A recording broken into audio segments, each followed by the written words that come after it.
కుటుంబానికి ఆదర్శం కావాలి. నీ సినిమా విడిపోయిన కుటుంబానికి ఒక ఆదర్శం కావాలి. ఒక ఆదర్శ దంపతులుగా ఉండాలి, ఆదర్శ కుటుంబంగా ఉండాలి.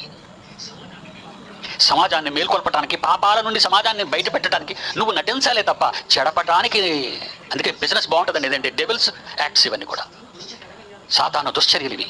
మానవుల్ని ప్రలోభపెట్టి, మానవుల్ని ప్రేరేపించి, బూతులు సినిమాలో చొప్పించి, మాటలలో బూతులు, నడకలలో బూతులు, డ్యాన్స్లో బూతులు, ఈ బూతులతో వ్యవస్థను పాడు చేస్తే ఒక ఆడదాన్ని చూసి ఈ వయసులో ఉన్న పిల్లలు ఎందుకు భరించాలండి? వాళ్ళు సినిమా చూసిన వెంటనే అండి వాళ్ళు ఏదో ఒక తప్పు చేసి లేకపోతే ఉండలేకపోతున్నారు. వాళ్ళు ఎక్కడో దగ్గర అది జంతువా, ముసలిదా, పిల్ల, వయసుందా?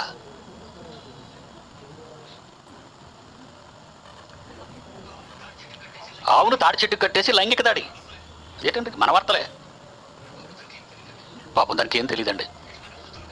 యజమాని ముందు తలదించుకుంటుంది, యజమానితో నడుస్తుంది. ఇది యజమాని చేసాడని అనండి. ఎవడో ఒక నామకుడు, మానవుడు కదా, తన యజమానిలాగే ఉంటాడు కదా. దేవుని పిల్లలారా, అవకాశం వచ్చింది, ఆపర్చునిటీ వచ్చిందని ట్రై చేయకు. ప్రయత్నం చేస్తున్నావు నువ్వు. నిన్ను ఊరుకొనివ్వటం లేదు. నీ బ్లడ్ వేడెక్కిపోతుంది, నీ సెల్స్ వేడెక్కిపోతున్నాయి, రన్నింగ్లో ఉన్నాయి. ఏదో చేసేయాలి.